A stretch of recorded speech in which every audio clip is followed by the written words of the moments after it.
الحمد لله وكفى وسلام على عباده الذين اصطفى أما بعد فأعوذ بالله من الشيطان الرجيم بسم الله الرحمن الرحيم اليوم أكملت لكم دينكم وأتممت عليكم نعمتي ورضيت لكم الإسلام دينا فمن اضطر في مخمصة غير متجانف لإثم فإن الله غفور رحيم يسألونك ماذا أحل لهم قل أحل لكم الطيبات وما علمتم من الجوارح مكلبين تعلمونهن مما علمكم الله فكلوا مما أمسكن عليكم واذكروا اسم الله عليه واتقوا الله إن الله سريع الحساب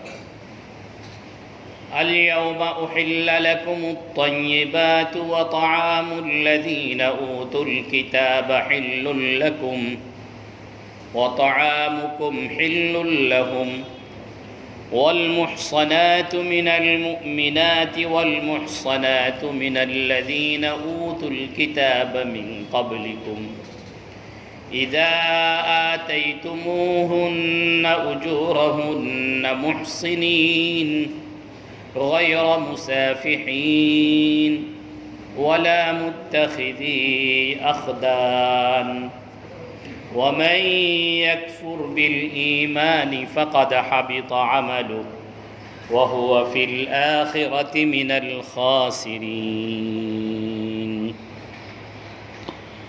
صدق الله مولانا العظيم وصدق رسوله النبي الكريم ونحن على ذلك لمن الشاهدين والشاكرين والحمد لله رب العالمين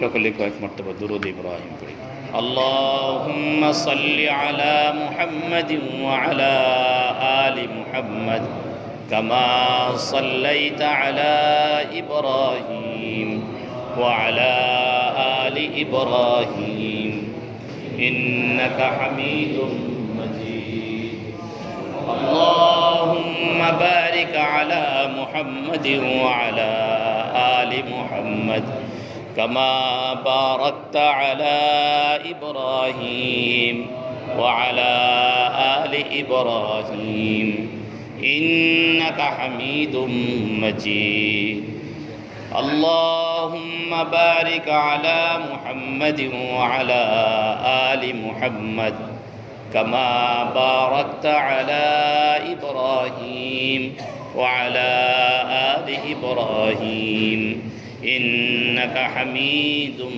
مجيد اللهم صل وسلم وبارك عليه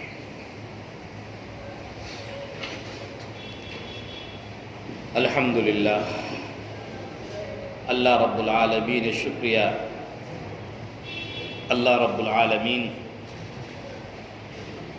আমাদেরকে মাগরিবের নামাজ জামাতের সাথে আদায় করার তৌফিক দান করেছেন এই জন্য কালিমাতুশ শুকর আদায় করি বলে আলহামদুলিল্লাহ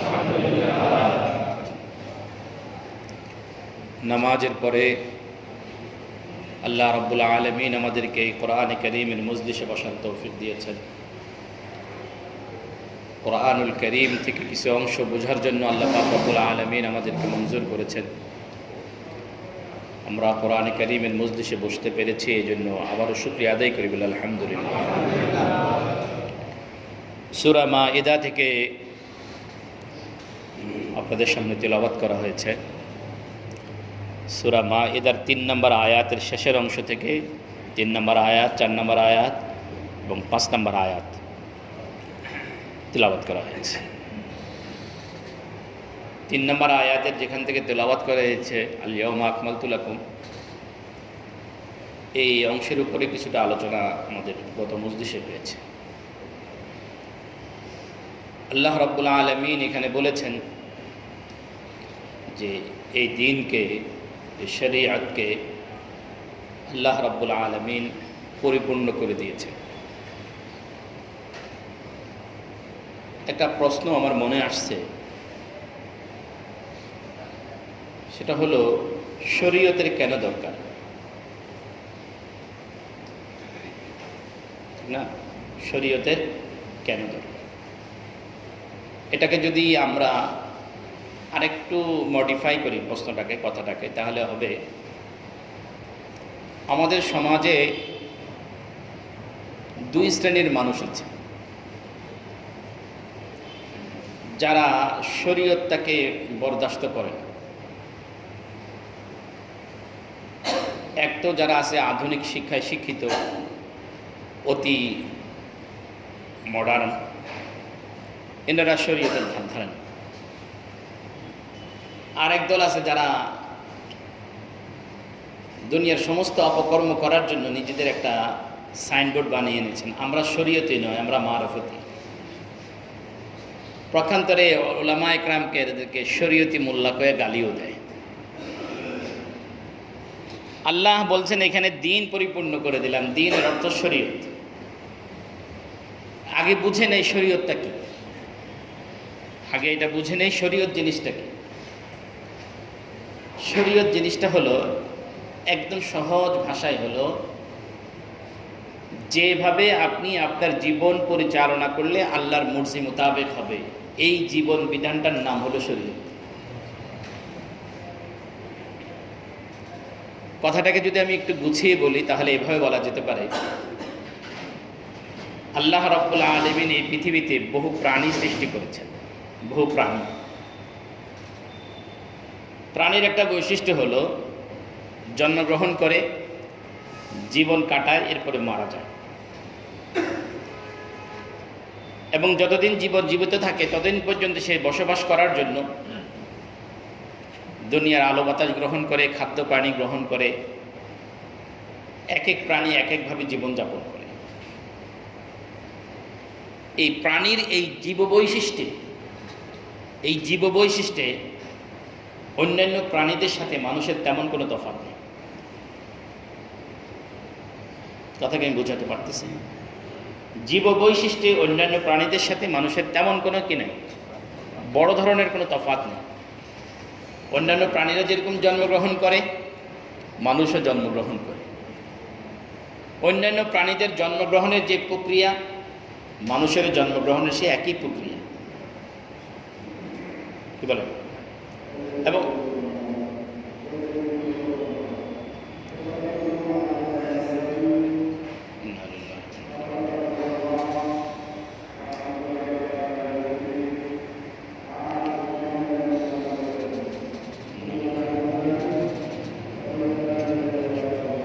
ঠিক আছে, এদিকে মনে রাখবে। তাহলে যে প্রাণীগুলো পৃথিবীতে জন্মের একই সিস্টেম, জন্মগ্রহণ করার পরে প্রাণীরা দুধ পান করে, যেভাবে লালন পালিত হওয়ার সিস্টেম সেভাবে লালিত পালিত হয়,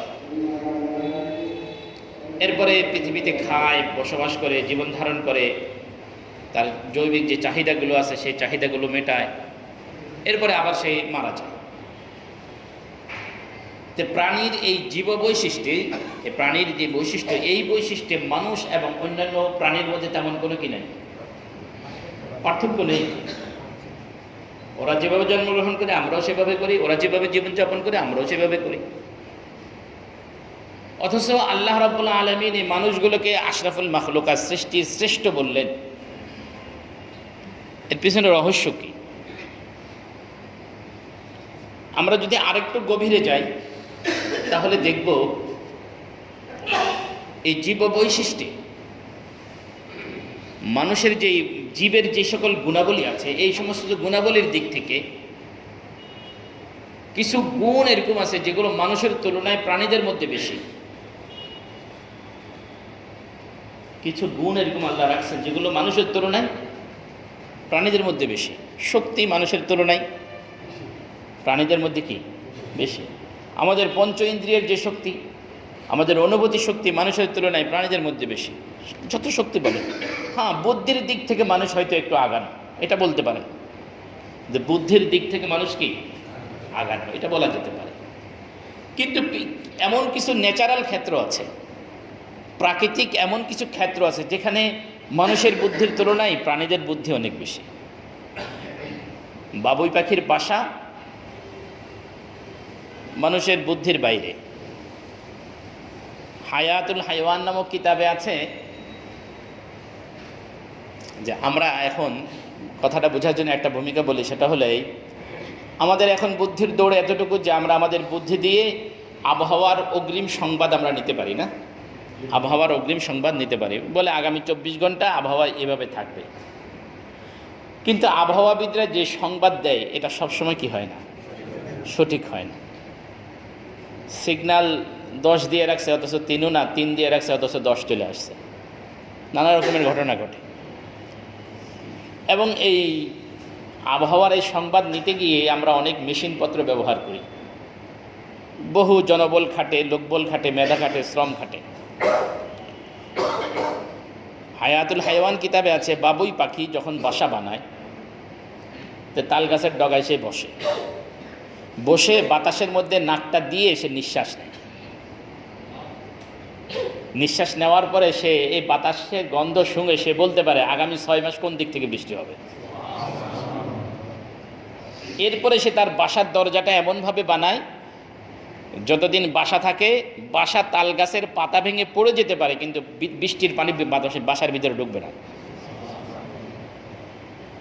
বৃষ্টির পানি তার বাসার দরজা দিয়ে কী করবে না, ভিতরে ঢুকবে না। আমরা তো এখন কনস্ট্রাকশনের জগতে বেশ এগিয়ে, বহু বিল্ডিং এরকম করা হয়েছে যে বিল্ডিংয়ের কনস্ট্রাকশন তো অনেক দামি হয়েছে, কিন্তু ভিতরে পানি ঢুকে, জানলা দিয়ে ঢুকে, ভেন্টিলেটর দিয়ে ঢুকে, দরজা দিয়ে ঢুকে, কার্নিশ দিয়ে, নানাভাবে ঢুকে। এত প্রযুক্তির পরেও আমরা আমাদের জায়গায় ফেল, কিন্তু বাবুই পাখি কিনা ফেল। তা আমি যে কথা বলছিলাম, জীব বৈশিষ্ট্যের দিক থেকে প্রাণীদেরকে আল্লাহ পাক রব্বুল আলামিন বৈশিষ্ট্য দিয়েছেন, কোনো কোনো ক্ষেত্রে মানুষের চেয়েও বেশিও দিয়েছেন।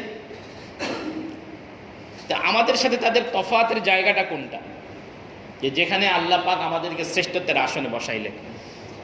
আপনি বলবেন আমাদের ভাষা, না, আমরা একটা ভাষায় কথা বলি, তারাও একটা ভাষায় কথা বলে। তাদের ভাষা হয়তো আমরা বুঝি না, এটা আমাদের কমতি। তাদের ভাষা আমরা কি বুঝি না, তার নইলে প্রত্যেকটা প্রাণীর কি আছে, ভাষা আছে। কোরআনে কারীমের মধ্যে আল্লাহ পাক রব্বুল আলামিন বলছেন সুলাইমান আলাইহিস সালামের বৈশিষ্ট্য ছিল তিনি কি করতেন, প্রাণীদের ভাষা। আমাদের নবীর মুজিজা ছিল, তিনিও প্রাণীদের ভাষা বুঝতেন। এবং আমি আপনাদেরকে বহু ঘটনা এরকম শোনাইছি, প্রাণীরা মানুষের সাথে কি করেছে, মানুষের ভাষায় কথা বলেছে। তাহলে প্রত্যেকটা প্রাণীর কি আছে, ভাষা আছে। আমরা হয়তো বুঝি না, সেটা আমাদের ক্রেডিট, নাকি আমাদের কমতি, আমাদের কমতি। এ প্রসঙ্গে একটা মজার একটা গল্প মনে পড়ছে। আমাদের বাংলাদেশের একজন প্রথিত যশা আলেমে দ্বীন ছিলেন, ইন্তেকাল করেছেন, আল্লাহ পাক তার কবরকে জান্নাতের বাগিচা বানিয়ে দেন বলে আমি। উনি একদিন একটা গল্প শুনেছেন, ওনার জীবনের একটা গল্প। এই গল্পটার সাথে আমাদের আলোচনার কি সম্পর্ক তা আমি জানি না, বাকি গল্পটা আমার মনে পড়ছে, এই জন্য বলতেছি আপনাদেরকে। প্রসঙ্গ না থাকলেও শুনেন আর কি। উনি বাড়ি হলো ওনার কুমিল্লা, বিয়ে করেছেন নোয়াখালী, এবং নোয়াখালীর এক সম্ভ্রান্ত পরিবারে, খুব আলেম পরিবারে বিয়ে করেছেন। তো উনি ওনার স্ত্রীকে নিয়ে নোয়াখালী থেকে চৌমোহনী বাজার থেকে ট্রেনে উঠছেন, কুমিল্লা আসবেন। তো ওনার স্ত্রী আপদমস্তক কালো বোরকায় ঢাকা, ট্রেনে সিট নিছেন। তো ওনার সিটের পাশে আলাদা একটু সামনে পাশে 2 ভদ্রলোক, 2 জেন্টেলম্যান আর 1 লেডি, ওনারা এসে কী করছেন,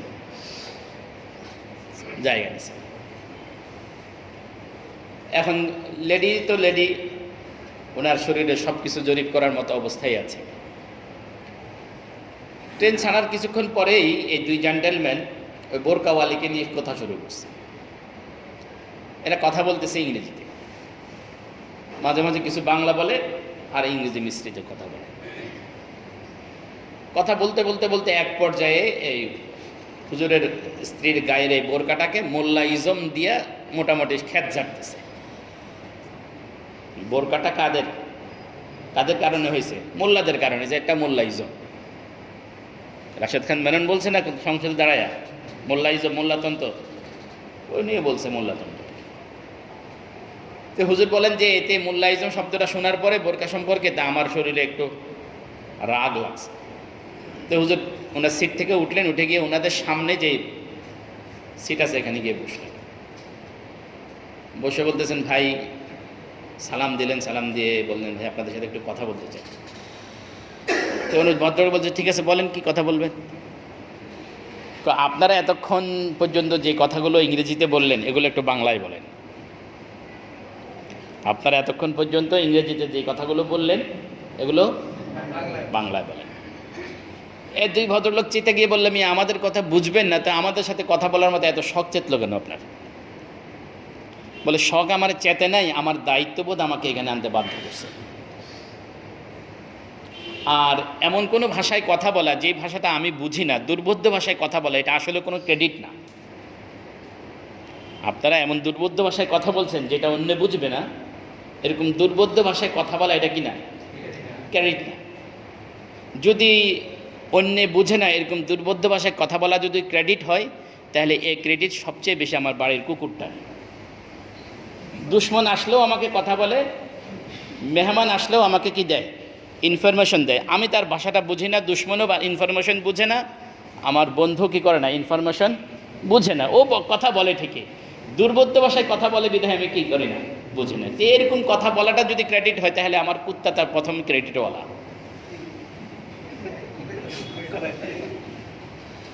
এখন এই দুই ভদ্রলোক জেন্টেলম্যানের অবস্থা কাই। তেমন বলে যে হুজুর তো খুব পাকনা। এরপরে হুজুর বলতেছেন যে আপনারা যে ভাষায় কথা বলতেছেন ইংরেজি, আমি বুঝি না, যে তা না, আমি বুঝি দেখে আপনার সাথে কথা বলতে আসছি। আপনাদের কথাগুলো আমি বুঝছি বিধায় কি বলতে আসছি, কথা বলতে আসছি। আপনারা যে মোল্লাইজম শব্দটা বলছেন এতে আমার একটু লাগছে। আসল কথা কি জানেন? আপনি যেটাকে মোল্লাইজম বলে, পর্দা বলে, আপনি তখন ওই দুইলভ্য বলে যে আপনারা আমার এই বোনটাকে এই যে পুরা বস্তার ভিতরে ঢুকেছেন, এ দেখে আমাদের খুব মায়া হয়।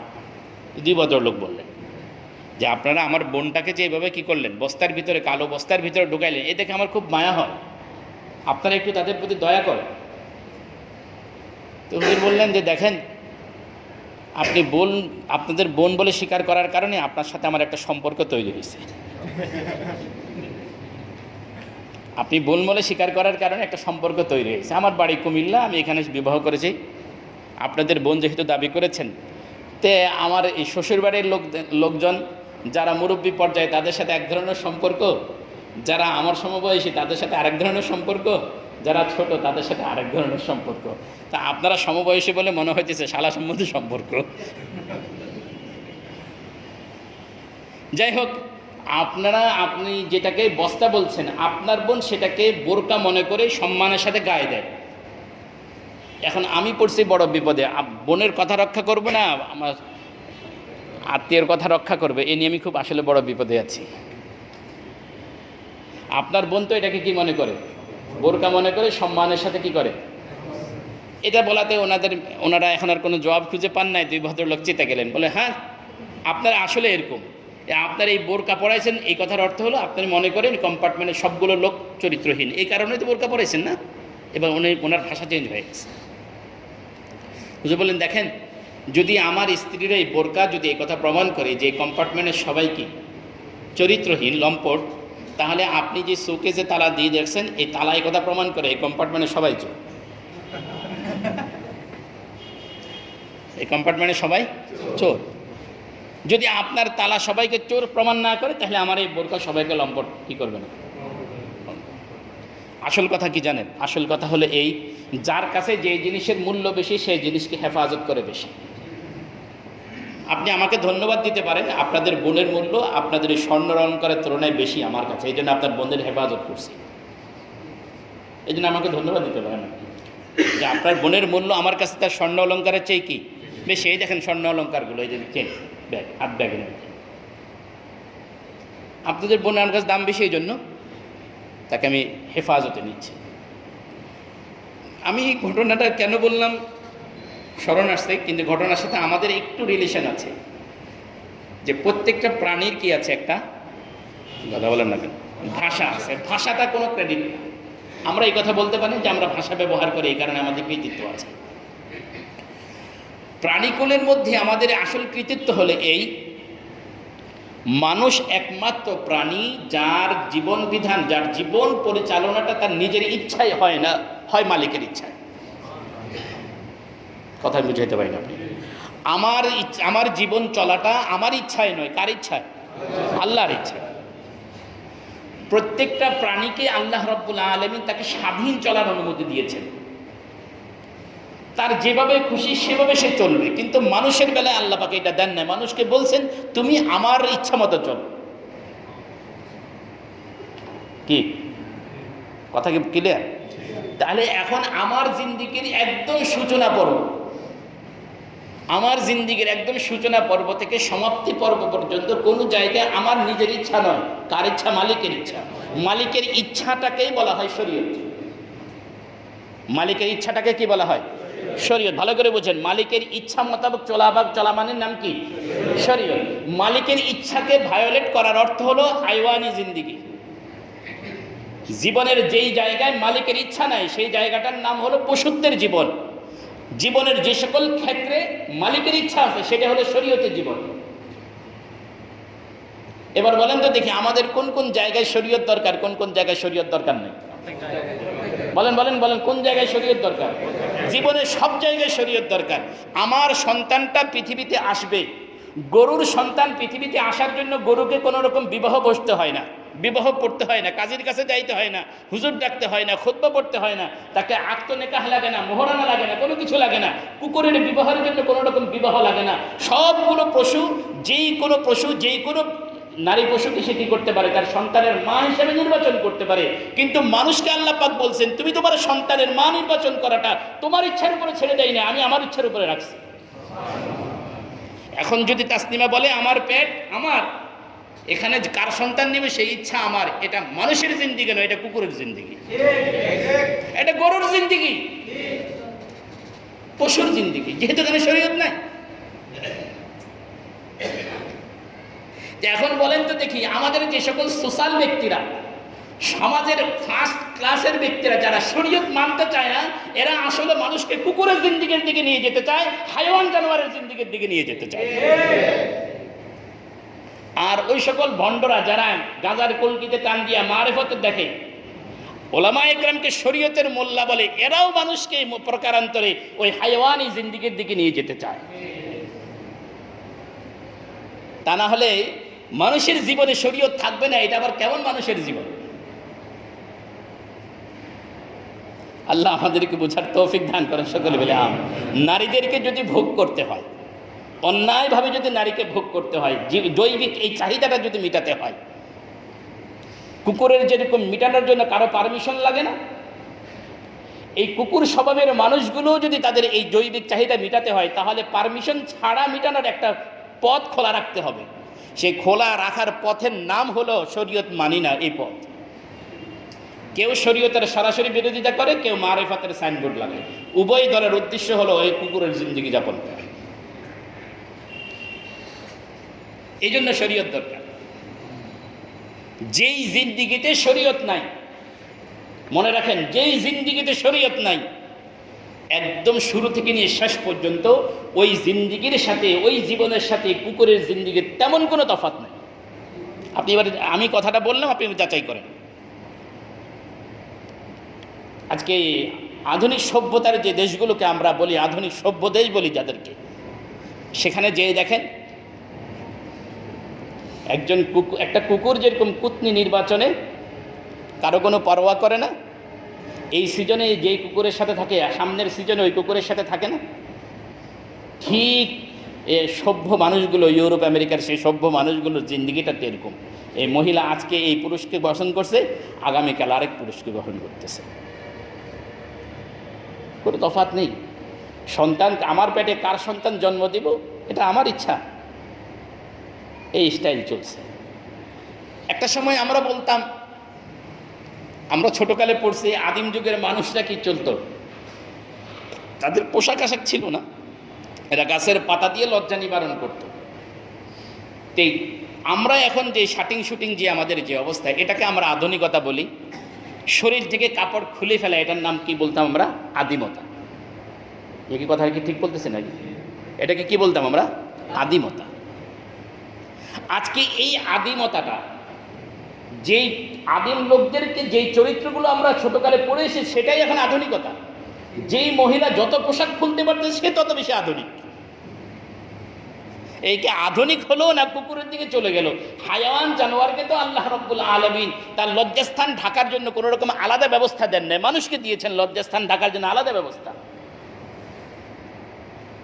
তারপরেও প্রাণীদের মধ্যে সবচেয়ে বেহায়া প্রাণী হলো কুকুর। গরু চেষ্টা করে তার লজ্জাস্থানটাকে লেজ দিয়ে ঢেকে রাখার জন্য, সবগুলো প্রাণী চেষ্টা করে তার লজ্জাস্থানকে লেজ দিয়ে ঢেকে রাখার জন্য। শুধু কুকুর একমাত্র প্রাণী যে তার কি করতেছে, তার লজ্জাস্থান মানুষের সামনে ওপেন করে।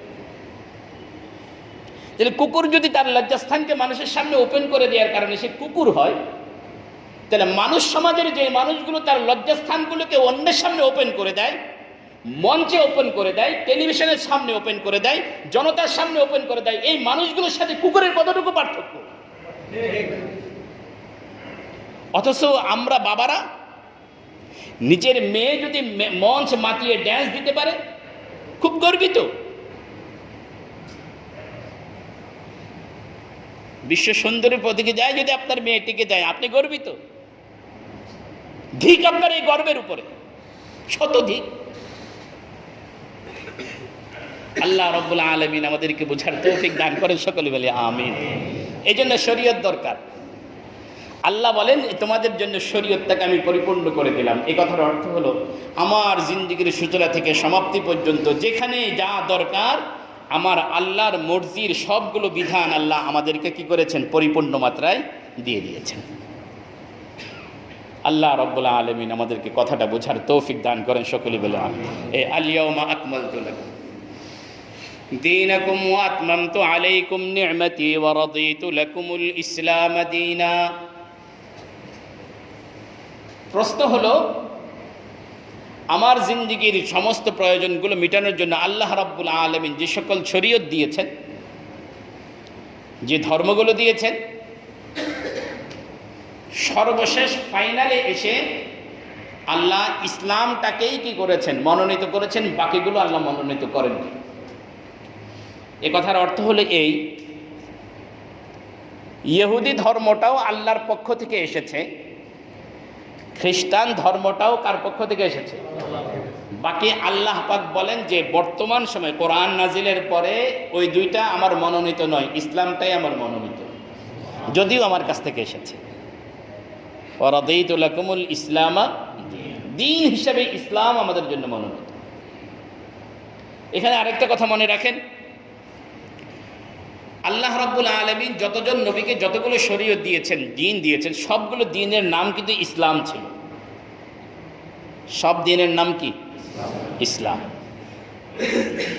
কিন্তু নবী চলে যাবার পরে ওই দিনটা যখন বিকৃতির পর্যায়ে পৌঁছে গেছে, তখন ওই দিনটাকে তার ধারক বাহকরা বাঁচিয়ে রাখার জন্য ওই নবীর নামে বা কোনো ব্যক্তির নামে এটাকে কি করেছে? সম্পৃক্ত করেছে। বাকি মৌলিকভাবে আসমানি ধর্মগুলোর ভিতরে মৌলিকতার একটা মিল আছে। মৌলিকতার একটা কি আছে? ইনশাআল্লাহ সামনের আয়াতে আমি কথাটুকু বলবো। এরপরে আল্লাহ পাক রব্বুল আলামিন বলেন, ফামানিত্তুররা ফী মাখমাসাতিন গায়রা মুতাজানিফিল লিসমিন ফাইন্নাল্লাহা গফুরুর রহিম। সূরা মাইদার প্রথম আয়াতে আল্লাহ রাব্বুল আলামিন বিভিন্ন প্রাণী এবং হালাল হারাম সম্পর্কে আলোচনা করেছেন। 3 নম্বর আয়াতের শুরুর দিকে আল্লাহ পাক রব্বুল আলামিন 9 ধরনের প্রাণী হারাম হওয়ার কথা বলেছেন। আল্লাহ রাব্বুল আলামিন আয়াতের শেষে এসে বলেন,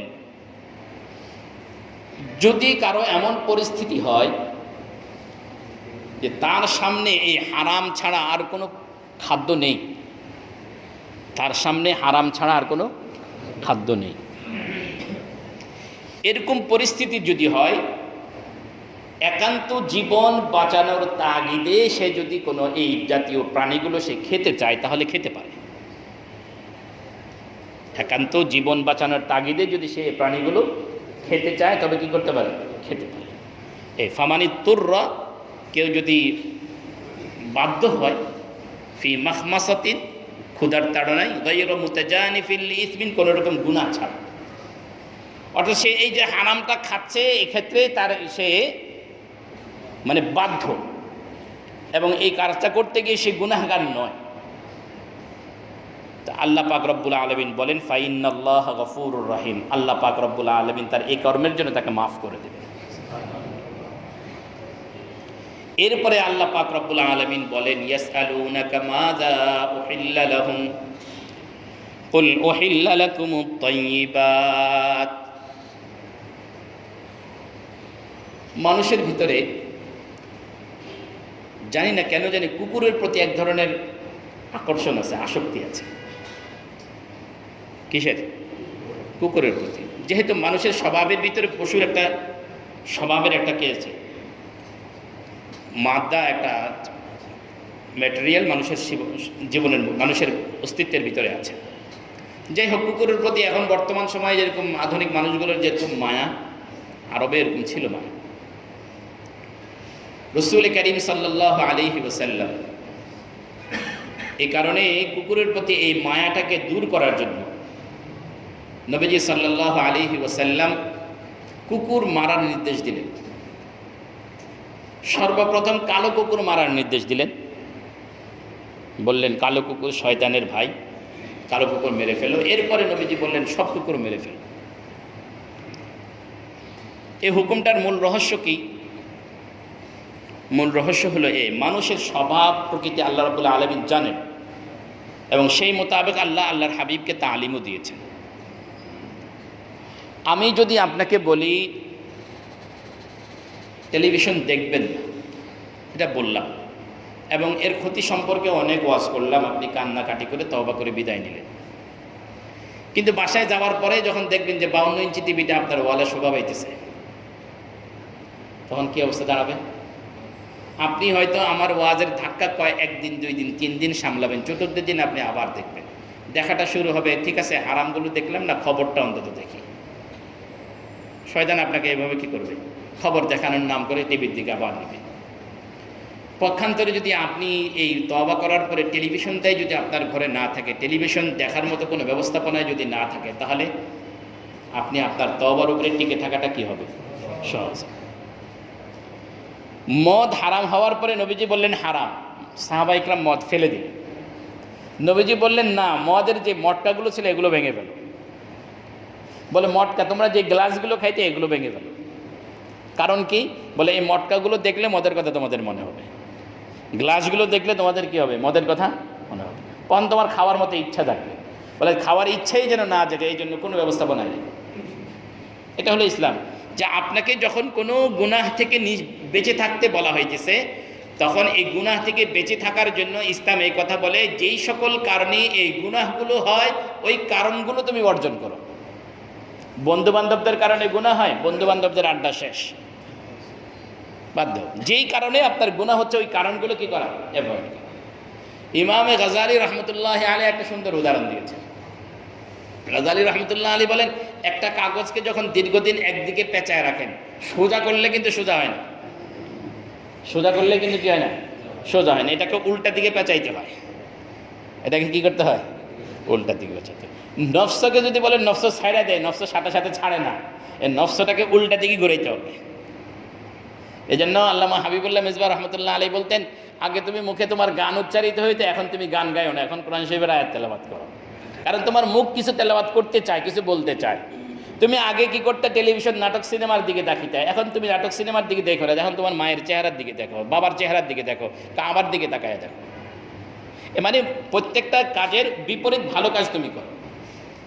এই জন্য আল্লামা ইলিয়াস রহমতুল্লাহ আলাই, তাবলীগ জামাতের যিনি বাণী, ইলিয়াস রহমতুল্লাহ আলাই, উনি যখন তাবলীগের এই মেহনত শুরু করলেন, মহিলাদেরকেও যখন তিনি তাবলীগে লাগাইলেন, তখন ওনার উপরে কেউ কেউ আপত্তি তুলল। বলে আপনি কোরআন হাদিস যেখানে বলছে মহিলাদেরকে ঘরে রাখার জন্য, আপনি সেখানে মহিলাদেরকে তাবলীগের নামে বাইর করে নিয়ে আসলেন। তাবলীগের নামে কি করলেন? মহিলাদেরকে কি করে দিলেন? বাহির করে দিলেন। তো উনি উত্তর দিলেন, আসলে আমি কোনো মহিলাকে বাহির করি নাই, আমি কোনো মহিলাকে কি করি নাই, বলেন, বাহির করি নাই। বলে মহিলা যেগুলো বাহির হয়ে গেছে এগুলো বাজারে যাইতে, এগুলোকে বাজার থেকে আমি তাবলীগের তালিমে নিয়ে আসছি, আমি বাহির করি নাই। মহিলা আমি বলার আগে কি হয়ে গেছে? ঘর থেকে কেউ বাজারে গেছে, কেউ মার্কেটে গেছে, কেউ অমুক জায়গায় গেছে, কেউ তমুক জায়গায় গেছে। আমি এই বাইরের মহিলাগুলোকে বললাম তোমরা এতদিন বাজারে যাইতা, এখন আর বাজারে যায় না, এখন তালিমের পয়েন্টে আসো। আমি শুধু তাদের জায়গা পরিবর্তন করছি, আমি বাইর করিনি। কথা বুঝাইতে পারলাম আপনাদেরকে? তো এই জন্য ইসলাম যখন আপনাদেরকে, নবীর যে তালিম হলো এই কোনো জিনিস সম্পর্কে যখন নিষেধ করেন, ওই নিষেধের উপরে যাতে আমি টিকে থাকতে পারি এই জন্য যত রকমের আসবাব দরকার, সে আসবাব, সে পরিবেশটা ইসলাম ক্রিয়েট করে দেয়। রসুল করিম সাল্লাল্লাহু আলাইহি ওয়াসাল্লাম কুকুরের প্রতি ভালোবেসে নেই কথা বলেন নাই, কুকুর ভালোবাসার মতো কুকুরে রাখলেন না, মেরে ফেললেন। তখন কোন কোন সাহাবী এসে নবীজিকে বললেন, ইয়া রাসূলুল্লাহ, আমরা কুকুর দিয়ে কিছু উপকার করি, গ্রহণ করি, সব কুকুর মেরে ফেলবো? আমরা তো কুকুর দিয়ে কিছু কাজ করি, শিকার করি, এই সকল কুকুরের ব্যাপারে কি মত? এগুলোকে মেরে ফেলবো? এই প্রশ্ন করার পরে নবীজি অপেক্ষা করলেন এবং আল্লাহ রাব্বুল আলামিন এই সূরা মাঈদার 4 নম্বর আয়াত নাযিল করলেন। কি বললেন আল্লাহ? বললেন, ইয়াসআলুনাকা মাযা উহিল্লা লাহুম, লোকেরা আপনাকে জিজ্ঞাসা করে তাদের জন্য কোন কোন জিনিস হালাল। আপনি বলেন, কুল উহিল্লা লাকুমুত তাইয়্যিবাত, আল্লাহ তোমাদের জন্য সকল ভালো জিনিস, তাইয়্যিব জিনিস, পাক জিনিস, পবিত্র জিনিস, উপকারী জিনিস, এগুলো তোমাদের জন্য হালাল করে দিয়েছেন। এখানে আরেকটা প্রেক্ষাপট মনে রাখবেন। প্রেক্ষাপটটা হলো এই, ইহুদি জাতি খ্রিস্টান জাতির আগের জাতি, ইহুদি জাতি, এদের বিভিন্ন অপকর্মের কারণে আল্লাহ রাব্বুল আলামিন তাদের উপরে বিভিন্ন রকমের খাদ্য হারাম করে দিয়েছিলেন, তাদের অপকর্মের কারণে। তাদের পরবর্তী শরীয়ত হলো ঈসা আলাইহিস সালামের ইনজিল। যেই প্রাণীগুলোকে আল্লাহ ইহুদিদের জন্য হারাম করেছিলেন, ইনজিলে এসে এগুলো হালাল করা হয়নি, ওগুলো হারামই রয়ে গেছে। আল্লাহ রাব্বুল আলামিন মুসলমানদেরকে বললেন, যে সকল জিনিস ইহুদিদের জন্য হারাম ছিল, যে প্রাণীগুলো, এগুলো আজ তোমাদের জন্য হালাল করে দেওয়া হলো। উহিল্লা লাকুমুত তাইয়্যিবাত, সব হালাল প্রাণী তোমাদের জন্য, সমস্ত পবিত্র প্রাণীগুলো তোমাদের জন্য কি হালাল। আল্লাহ, এখানে একটা শব্দ খুব বোঝার বিষয় আছে। যেই প্রাণীগুলো আমরা সাধারণত খাই, এই প্রাণীগুলোর মধ্যে মানুষ যেই সমস্ত প্রাণী খায়, পুরো পৃথিবীর মানুষ সমানভাবে, কিছু প্রাণী আছে যেগুলো সত্তাগতভাবে নোংরা, সত্তাগতভাবে কি নোংরা, আর কিছু প্রাণী আছে যেগুলো সত্তাগতভাবে নোংরা নয়। কোনো প্রাণী নোংরা হয় দুইভাবে, একটা হলো তার সত্তাগতভাবে নোংরা, আর একটা হলো জবাই করার পদ্ধতিটা ভুল হওয়ার কারণে নোংরা। কথা বুঝলেন? আরেকটা কথা মনে রাখবেন, আল্লাহ রাব্বুল আলামিন যখন কোনো জাতিকে আযাব দিয়ে কোনো প্রাণীর আকৃতিতে দেন, যেই প্রাণীর আকৃতিতে দান করেন, ওই প্রাণীগুলো সত্তাগতভাবে নোংরা হয়। কথা বুঝেন না? যেমন আল্লাহ রাব্বুল আলামিন দাউদ আলাইহিস সালামের কওমকে কি করলেন? আযাব দিয়ে তাদেরকে মানুষের আকৃতি পরিবর্তন করলেন। পরিবর্তন করে কি বানাইছে? বানর না, শূকর এবং বানর। ওয়াজআলা মিনহুমুল কিরাদাতা ওয়াল খানাজির, বানর এবং কি শূকর, দুইটা আকৃতিতে পরিবর্তন করছে। তার মানে হলো আল্লাহ পাক রব্বুল আলামিন শাস্তি দিতে গিয়ে তার প্রাণীগুলোর মধ্যে যে দুইটা সৃষ্টি সবচেয়ে নিকৃষ্ট, ওই দুই সৃষ্টির মতো বানিয়ে দিয়েছে। এটাই তো না? প্রাণীকুলের মধ্যে যে দুইটা সৃষ্টি সবচেয়ে নিকৃষ্ট, সেই দুইটা সৃষ্টি কি? বানর এবং কি শূকর। এই দুটোর আকৃতিও খারাপ, এদের পুরো প্রকৃতিও খারাপ, নোংরা। তা আল্লাহ রাব্বুল আলামিন বলতেছেন, যে জিনিসগুলো তার প্রকৃতিগতভাবে নোংরা, এই খাদ্যগুলো যখন মানুষ গ্রহণ করে, তে এর কারণে মানুষের উপরে এক ধরনের নোংরা প্রভাব পড়ে। যে প্রাণীগুলো প্রকৃতিগতভাবে নোংরা নয়, কিন্তু ওই উপরে যে 9টা কারণ বলল, মারা যাওয়া, গায়রুল্লাহর নামে ছাড়ে দেওয়া, দম বন্ধ করে মারা, আষাঢ় দিয়ে মারা, বিভিন্ন পদ্ধতি যেগুলো বলা হলো, এই কারণে মানুষ প্রাণীটা মূল হালাল থাকলেও এটার মৃত হওয়ার বা খাবারের জন্য যে প্রক্রিয়া গ্রহণ করা হয়েছে, প্রক্রিয়াটা হারাম থাকার কারণে এই প্রাণীটাও কি হয়ে গেছে, নোংরা হয়ে গেছে। এই নোংরা প্রাণীগুলো যখন মানুষ খায় তখন মানুষের শরীরের উপরে, মানসিকতার উপরে যেরকম খারাপ প্রভাব পড়ে, ঠিক তেমনিভাবে মানুষের মানসিকতার উপরে খারাপ প্রভাব পড়ে। শরীরও ক্ষতিগ্রস্ত হয়, মানুষের দিমাগও ক্ষতিগ্রস্ত হয়। এজন্য আমি কোনো কিতাবে পাইনি, ছোটোকালে আমি আমার এক ওস্তাদের কাছ থেকে কথাটাকে শুনছি। প্রাণী জগতের ভিতরে স্বজাতিকে শুধু খায়, স্বজাতি, সে যেই জাতের ঠিক সেই জাতের জিনিসকে, স্বজাতিকে খায় মাছ। মাছের স্বভাব এটা যে সে স্বজাতিকে কী করে খায়। শৈল মাছ, বোয়াল মাছ, তেলাপিয়া মাছ, পাঙ্গাস মাছ, মাগুর মাছ, এরা কি করে, মাছ খায় ফেলে। এই কারণে বাঙালি মাছ বেশি খায়, এই কারণে বাঙালির মধ্যে হিংসা বেশি। এটা স্বজাতি মাছ খাওয়ার একটা প্রভাব। আমি আমার এক উস্তাদের কাছ থেকে শুনছি, কথাটা আমি কোনো কিতাবে পড়িনি। আল্লাহ, এই আজকের বিজ্ঞানও এই কথা প্রমাণ করে যে মানুষ যে প্রাণীগুলো খায়, এখন ভেজিটেরিয়ান এবং নন ভেজিটেরিয়ান এক বিতর্ক আছে। এই বিতর্কের মূল কথা হলো এই, যারা প্রাণী খায় তাদের ভিতরে প্রাণী সুলভ আচরণটা বেশি থাকে। যারা নন ভেজিটেরিয়ান তারা সাধারণত কি হয়, সহজ সরল, এবং তাদের ভিতরে হিংসাত্মক মনোভাব থাকে না। এই জন্য ভেজিটেরিয়ান নন ভেজিটেরিয়ান একটা বিতর্ক ওই পাড়ায় আছে। তা আল্লাহ রাব্বুল আলামিন বলতেছেন তোমাদের জন্য তাইয়িব। এই তাইয়িবের দুইটা অর্থ, একটা অর্থ হলো যেগুলো হালাল, বৈধ, নোংরামি নাই, পরিচ্ছন্ন, এগুলো খাও। আরেকটা হলো হালাল, দুইটা বৈধ। হালাল খাদ্য খাওয়ার কারণে ইবাদতের ভিতরে, মানুষের ইবাদতের ভিতরে আগ্রহ তৈরি হয়। হালাল খাদ্যের কারণে, হালাল খাদ্যের কারণে মানুষের শরীরের মধ্যে যে পুষ্টি আসে, এই পুষ্টিটা মানুষের ক্ষতি করে না,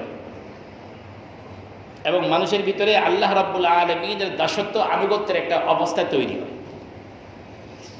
এই প্রসঙ্গে দু একটা ঘটনা বলা যেতে পারে।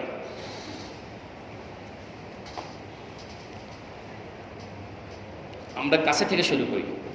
আমাদের দারুল উলুম দেওবন্দ মাদ্রাসায়, মাদ্রাসার পাশে এক লোক ছিল, ওনার একটা স্বভাব ছিল, উনি বাজারে ঘাস বিক্রি করতেন। ঘাস প্রতিদিন, একদম একদিনও বাদ নাই, প্রতিদিন বিক্রি করতেন ঘাস। এক মুঠা ঘাস বাজারে নিতেন, এবং জনগণের মধ্যে ওনার ঘাস কেনার প্রতি একটা প্রতিযোগিতা হতো। এইটা রেওয়াজ ছিল, এই ধারণা প্রচলিত ছিল যে ওনার ঘাস যদি কোনো গরুকে খাওয়ানো হয় তাহলে গরুর রোগ বালাই ভালো হয়ে যায়। এই জন্য লোকজন পাড়াপাড়ি করে, ধাক্কাধাক্কি করে ওনার ঘাস কিনতে চাইত। ওনার মামুল ছিল, উনি ঘাস শীত বর্ষা বাজেটের মূল্য বাড়ুক আর কমুক তাতে কোনো আপত্তি নেই, ওনার ঘাসের দাম বাড়ত না। বাজেটে বাড়লেও কি হতো না, ওনার ঘাসের দাম বাড়তো না। আমাদের তো গ্যাসের দাম বাড়ে, ওনার ঘাসের দাম বাড়তো না। উনি 4 টাকা বিক্রি করতেন। কয় টাকা? 4 টাকা। 4 টাকা বিক্রি করে উনি 1 টাকা দিয়ে ওনার পরিবারের জন্য বাজার করতেন। 1 টাকা দিয়ে আটা, ডাল, চাল ইত্যাদি কিনতেন গরিবদের জন্য। 2 টাকা জমা করতেন। 1 টাকা দিয়ে নিজের সংসারের প্রয়োজন খরচ করতেন, আর 1 টাকা দিয়ে কিনে ওগুলো উপস্থিত গরিবদেরকে কি করতেন, দান করতেন। আর 2 টাকা উনি জমা করতেন। 2 টাকা করে করে জমা করতে করতে করতে 1 বছরে যখন হতো, বছরের শেষ দিন তিনি এই সব টাকা দিয়ে বাজার করতেন। বাজার করে একটা মেজবানিখানার আয়োজন করতেন। দারুল উলুম দেওবন্দ মাদ্রাসার ছাত্র শিক্ষক সবাইকে ওই মেজবানিখানায় দাওয়াত করতেন। কারি তৈয়ব সাহেব রহমতুল্লাহ আলাইহি, দারুল উলুম দেওবন্দের প্রায় 49 বছরের যিনি মুহতামিম ছিলেন, কারি তৈয়ব সাহেব রহমতুল্লাহ আলাইহি বলেন যে আমরা মাদ্রাসার হুজুররা সারা বছর ওই খানাটার জন্য অপেক্ষা করতাম। সারা বছর ওই খানাটার জন্য কি করতাম? কেন?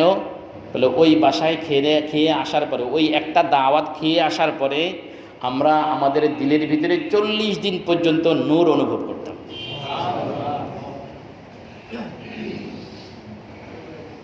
বুঝতে পারছেন? আরেকটা ঘটনা শুনে আপনাদেরকে। ইমাম শাফিঈ রহমতুল্লাহ আলাইহির ছাত্র হলেন ইমাম আহমদ ইবনে হাম্বল রহমতুল্লাহ আলাইহি। তো ইমাম শাফিঈ রহমতুল্লাহ আলাইহি বলতেন, মাঝে মাঝে প্রায় বলতেন, বলে আমার জিন্দিগির কোনো আমল যদি আল্লাহর দরবারে কবুল নাও হয়, আল্লাহ যদি আমাকে কবুল না করেন, আমাকে যদি জাহান্নামে দেওয়ার ফায়সালাও যদি হয়ে যায়, তাহলে আমি অন্তত আমার এই ছাত্র ইমাম আহমদকে আল্লাহর দরবারে পেশ করে নাজাত পেয়ে যাব। শিক্ষকের ছাত্রের উপরে কতটুকু আস্থা আছে আজকের এই শিক্ষক? না, আজকের এই ছাত্র আছে যে আমি আল্লাহর দরবারে কি করব, ইমাম আহমদ ইবনে হাম্বলকে কি করব, পেশ করব। বলে আল্লাহ আমি কিছু করতে পারি নাই, আপনার এই বান্দাটাকে তৈরি করছে। তো ইমাম আহমদ ইবনে হাম্বল রহমতুল্লাহ আলাইহিকে ইমাম শাফিঈ দাওয়াত দিলেন, বলে বাবা তোমাকে অনেকদিন দেখি নাই, তোমাকে একটু দেখতে মন চাইতেছে, আসো। তো ইমাম আহমদ ইবনে হাম্বল ইমাম শাফিঈর দাওয়াত পাইয়া উনি বাগদাদ রওনা হলেন। আজকে হয়তো সমাজের মানুষের কাছে উলামা ইকরামের মূল্য নেই, কিন্তু একটা সময় এরকম ছিল যে সময় উলামা ইকরাম সমাজটাকে কন্ট্রোল করতেন। ইমাম শাফিঈ রহমতুল্লাহ আলাইহির ভিন্ন রকম এক প্রভাব ছিল। ইমাম শাফিঈ রহমতুল্লাহ আলাইহি ইমাম আহমদ ইবনে হাম্বলকে ওয়েলকাম জানার জন্য এগিয়ে আসলেন। পুরা বাগদাদের গভর্নর বোর্ড, পুরাটা বোর্ড রাস্তায় নেমে আসছে।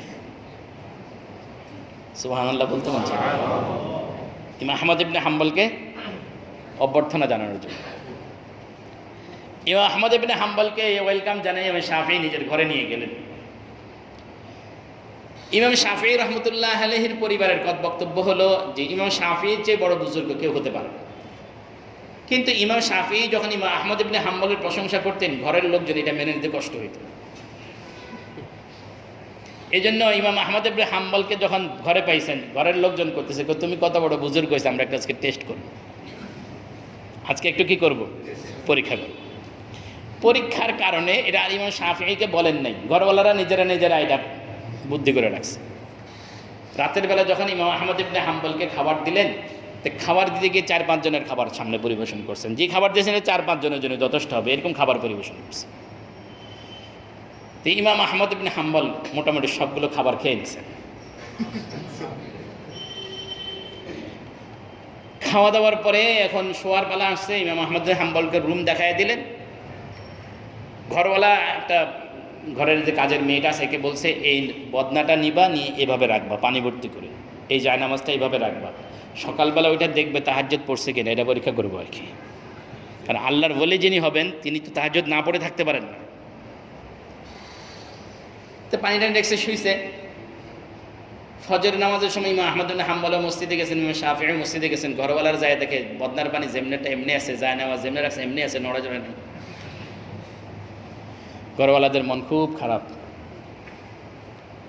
কেমন বড় বুজুর্গরা তো শুনছি কম খাবার খায়, ইনি খাইলেন একসাথে 4-5 জনের খাবার। আচ্ছা, এত খাবার খাইলে কি আর তাহাজ্জুদ পড়া যায়? ঘুম তো যাবেনি উনি। কিন্তু আমার চিন্তা করলো, ঘুম তো গেছেন ভালো কথা, ফজর নামাজ পড়তে যাবেন, অজু তো অন্তত করবেন, অজু না করেই চলে গেলেন। এই নিয়ে ঘরওয়ালাদের ভিতরে জল্পনা কল্পনাটা শেষ নেই, মন খারাপ। হ্যাঁ, তোমার বুজুর্গ এখন বাইরেছে, এরকম একটা ভাব আর কি। এরকম করছেন কিনা আমি জানি না, বাকি এরকম একটা ভাব আর কি।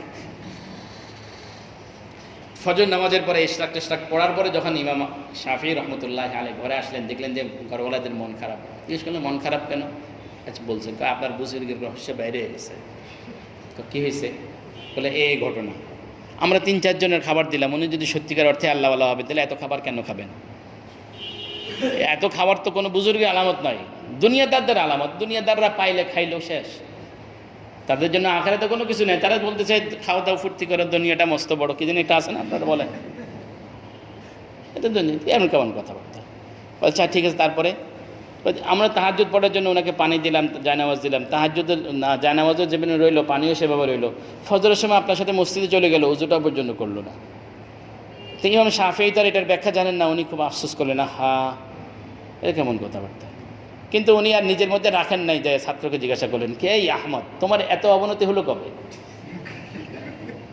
তোমাকে তো আমি ভালো মনে করতাম, তোমার নিয়ে আমার কত গর্ব ছিল, কত স্বপ্ন ছিল, আমি তোমাকে আল্লাহর দরবারে পেশ করবো এরকম একটা স্বপ্ন দেখতাম। বলে, হুজুর কী হয়েছে? তখন উনি পুরো ঘটনা বললে, যে তোমার সামনে 3 জনের খাবার 4 জনের খাবার দিয়ে তুমি সব খেয়ে ফেললা, কিন্তু তুমি কি অভুক্ত ছিলা অনেকদিন থেকে? না হুজুর, অভুক্ত না। বলে, এত তুমি খাবার কেন খাইছো, কী কারণ?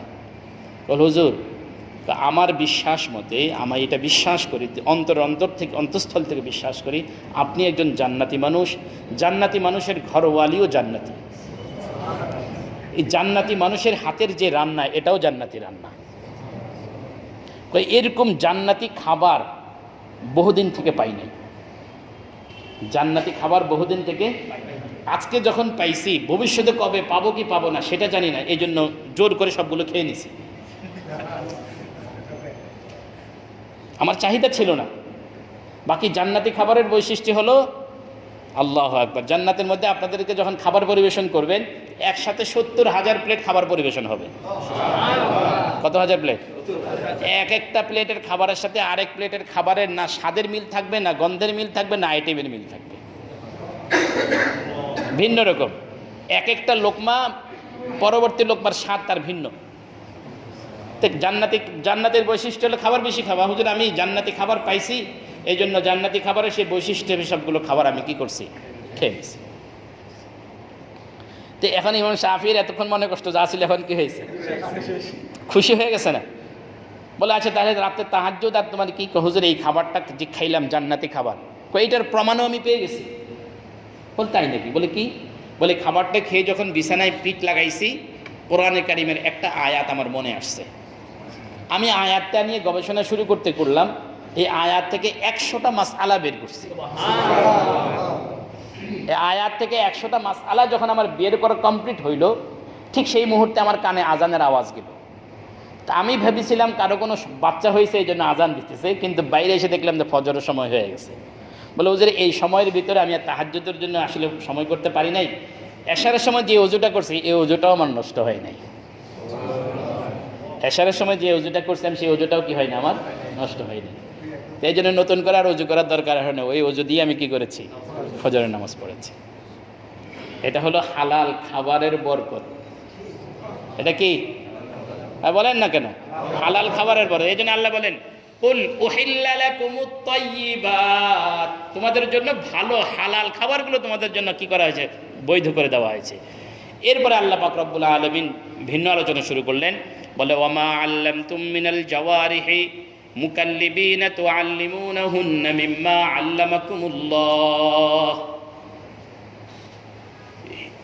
হিংস্র প্রাণীদের মধ্যে যেগুলোকে তোমরা শিকার করো, যেগুলোকে তোমরা প্রশিক্ষণ দিয়ে নাও, এই প্রশিক্ষণ প্রাপ্ত প্রাণী যে সকল শিকার করে এগুলো তোমাদের জন্য হালাল। যেমন কুকুরকে তোমরা প্রশিক্ষণ দাও, বাজ পাখি বা শকুন চিলকে তোমরা কি দাও, প্রশিক্ষণ দাও। এগুলোকে প্রশিক্ষণ দিয়ে যদি প্রশিক্ষণ প্রাপ্ত বানাইতে পারো, তাহলে এই কুকুর এবং এই বাজ পাখি বা শকুন এগুলো যে শিকার করবে, এই শিকারগুলো তোমাদের জন্য কি হালাল। বাকি শর্ত ছাড়া না, শর্ত আছে। জমহুর ফোকাহা ইকরাম 4টা বলেছেন, ইমামে আজম আবু হানিফা 5টা বলেছেন। আয়াতের মধ্য থেকেই কেউ 4টা বলেছেন, আর কেউ কয়টা বলে, ইমাম আবু হানিফা কয়টা বলেছেন, 5টা বলেছেন। ঠিকই, যেই কুকুর বা বাজ শিকার করলো, সেই কুকুরটা এবং ওই বাজ পাখিটা এটা শিকারী পাখি হইতে হবে, শিকারী হইতে হবে, প্রশিক্ষণ প্রাপ্ত হতে হবে। এখন কুকুরটা প্রশিক্ষণ প্রাপ্ত কিনা এটা বুঝবো কিভাবে? আপনি প্রশিক্ষণ দিলেন তাকে, দেওয়ার পরে সে প্রশিক্ষণ প্রাপ্ত হয়েছে কিনা এটা বুঝেন কিভাবে? বলে, কুকুরটাকে আপনি একটা শিকার দেখায় বলবেন, যাও এটা ধরে নিয়ে আসো। কুকুর আপনার কথা মতো শুরু করলে যাওয়া, শিকার পর্যন্ত পৌঁছার আগে আপনি তাকে আবার ডাক দিলেন, ফিরে আসো। ও শিকারের দিকে ছোট নেই, আপনার দিকে ফিরে আসছে, তাহলে বুঝতে হবে সে আপনার শিকার হয়েছে, আপনার প্রশিক্ষণ প্রাপ্ত হয়েছে। ঠিক তেমনিভাবে আপনি চিলকে কোনো শিকারে লক্ষ্য করে পাঠাইলেন, সে রওনা করলো, মাঝপথে আপনি আবার ডাক দিলেন, সে আপনার ডাক শুনে ফিরে চলে আসলো, সে ওদিকে যায় নাই, আপনার ডাকের উপরে সে কী করছে, তাহলে বোঝা গেল সে প্রশিক্ষণপ্রাপ্ত হয়েছে। এই ঘটনাটা 3 বার, কমসে কম 3 বার এইভাবে টেস্ট করবেন, তারপরে আপনি তাকে দিয়ে শিকার করলে সেই শিকারটা কী হবে, হালাল হবে। তাহলে 1 নম্বরের বৈশিষ্ট্য, প্রাণীটা কী হইতে হবে, প্রশিক্ষণপ্রাপ্ত হইতে হবে। 2 নম্বর হলো, প্রাণীটাকে আপনি শিকারের জন্য যখন পাঠাইলেন, সে শিকার ধরলো, ধরার পরে সে শিকারটা খায় নাই, আপনার জন্য নিয়ে আসতে হবে। সে ধরে যদি নিজে খেয়ে ফেলে তাহলে হবে, সে ধরার পরে সে খাবে না, সে কি করবে, আপনার জন্য কি করবে, নিয়ে আসবে। কয়টা হলো, 2টা। 3 নম্বর, আপনি তাকে প্রেরণ করার পরে সে যে প্রাণীটা শিকার করলো, এই শিকারটা তার নিজের ইচ্ছাই হবে না, আপনার কমান্ডে হবে। কি, সে তার নিজের ইচ্ছাই করে না, আপনার ইচ্ছাই করেছে। কয়টা হলো, 4 নাম্বার, আপনি যখন কুকুরটাকে পাঠাবেন কিংবা চিলটাকে পাঠাবেন, পাঠানোর সময় বিসমিল্লাহ বলবেন। বিসমিল্লাহ বলে আপনি কুকুর ছেড়ে দিলেন, কুকুর গিয়ে পাখিটা ধরলো কিংবা ওই গাইটা ধরলো কিংবা ওই হরিণটা ধরলো, ধরার পরে কুকুরের ধরার কারণে প্রাণীটা মারা গেল, তো আল্লাহ বলেন যে এই প্রাণীটা তোমাদের জন্য হালাল। কথা বুঝাইতে পারি না, এই প্রাণীটা তোমাদের জন্য কি। ইমামে আজম আবু হানিফা রহমতুল্লাহ আলাইহি বলেন, তো কোরআনে কারিমের আয়াতের মধ্যে আছে ওয়ামা আল্লামতুম মিনাল জাওয়ারিহি। এই জাওয়ারিহি শব্দ থেকে বোঝা যায় যে ওই প্রাণীটাকে যে কুকুর শিকার করবে, শিকার করতে গিয়ে ওই প্রাণীটার মধ্যে আঘাত করা লাগবে, ওই প্রাণীটাকে কী করা লাগবে, আঘাত করা লাগবে। আঘাতের কারণে ওই প্রাণীটার শরীরের মধ্যে ক্ষত তৈরি হতে হবে। যদি আঘাত না করে, অর্থাৎ মুরগির গলার মধ্যে ধরছে, ধরে একটা বাড়ি মারছে, ঠিক আছে, তাহলে মুরগিটা কি হয়ে গেল, এখন বাড়ির কারণে মারা গেল না, আঘাত তো হইল না। বলেন যে আঘাতের চিহ্ন তার মধ্যে থাকা লাগবে। কথা কি বুঝাইতে পারলাম? এই কারণে এই প্রাণী দ্বারা যদি কোনো কেউ শিকার করেন, তাহলে এই শিকারগুলো আরবে এখনও কি আছে, এটার প্রচলন আছে। মরুভূমিতে বাজ পাখি নিয়ে যায়, নিয়ে গিয়ে খরগোশ শিকার করে। আমি একটা ভিডিও দেখেছি, মরুভূমিতে চিল নিয়ে যায়, চিল ছেড়ে দেয়, সে কী করে, খরগোশ শিকার করে। যাই হোক, আল্লাহ পাক বলতেছেন এই 4 শর্তে কি আছে, কুকুর বা বাজ পাখি দ্বারা যদি কোনো শিকার করে, ওই শিকার করা প্রাণীটা কী করা যাবে, খাওয়া যাবে। ওয়ামা আল্লামতুম মিনাল জাওয়ারিহি মুকাল্লিবিনা তুআল্লিমুনাহুন্না মিম্মা আল্লামাকুমুল্লাহ ফাকুলু মিম্মা আমসাকনা আলাইকুম। এখানে আরেকটা জিনিস আছে, কুকুরকে আপনি কুকুর শিকারী কুকুর নিয়ে গেলেন, প্রশিক্ষণপ্রাপ্ত কুকুর নিয়ে বনে গেলেন, একটা হরিণ দেখায় দিলেন, সে হরিণের পিছনে দৌড়লো, হরিণটা ধরলো, ধরার পরে আপনার কাছে আনতে আনতে যদি হরিণটা তার শিকারের কারণে যদি মারা যায়, তাহলে এই মরা হরিণটা আপনি খেতে পারবেন। পক্ষান্তরে নিয়ে আসার পরে যদি হরিণটা আপনি কি জীবিত পান, তাহলে হরিণটা কী করতে হবে, জবাই করতে হবে। কথা বুঝাইতে পারছি? ফাকুলু মিম্মা আমসাকনা আলাইকুম ওয়াযকুরু ইসমাল্লাহি আলাইহি।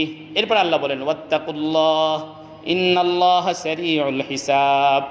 সব বিষয়ে আল্লাহ রাব্বুল আলামিনকে ভয় করো, তিনি দ্রুত হিসাব নেবেন। তিনি দ্রুত কী করবেন, হিসাব নেবেন, দ্রুত হিসাব নেবেন। অবস্থাটা কেমন একটুখানি লক্ষ্য করেন। আল্লাহ কিয়ামতের ময়দানে আল্লাহ রাব্বুল আলামিন কতজন মানুষের হিসাব নেবেন? এতগুলো মানুষের হিসাব নিতে কতগুলো সময় লাগবে, কত রকম পেরেশানি হবে। আল্লাহ বলেন এই পৃথিবীর আদম থেকে নিয়ে শুরু করে শেষ পর্যন্ত সবগুলো মানুষের হিসাব নিতে আল্লাহ পাক খুব দ্রুততার সাথে হিসাব নিয়ে দেবেন। আল্লাহ পাক আর কোনো কষ্ট হবে। আমাদের তো একটা মামলা শেষ হইতে বছরের পর বছর চলে যায়, মাঝে মাঝে এরকম হয় আসামিও মারা যায়, বাদীও মারা যায়, তারপরে কি হয় না, মামলা মারা যায় না। আল্লাহ রাব্বুল আলামিন আমাদেরকে হেফাজত করেন, সকলে বলে আমিন। যে কথাগুলো বললাম, আল্লাহ রাব্বুল আলামিন আমাদেরকে কথাগুলো বুঝার ও আমল করার তৌফিক দান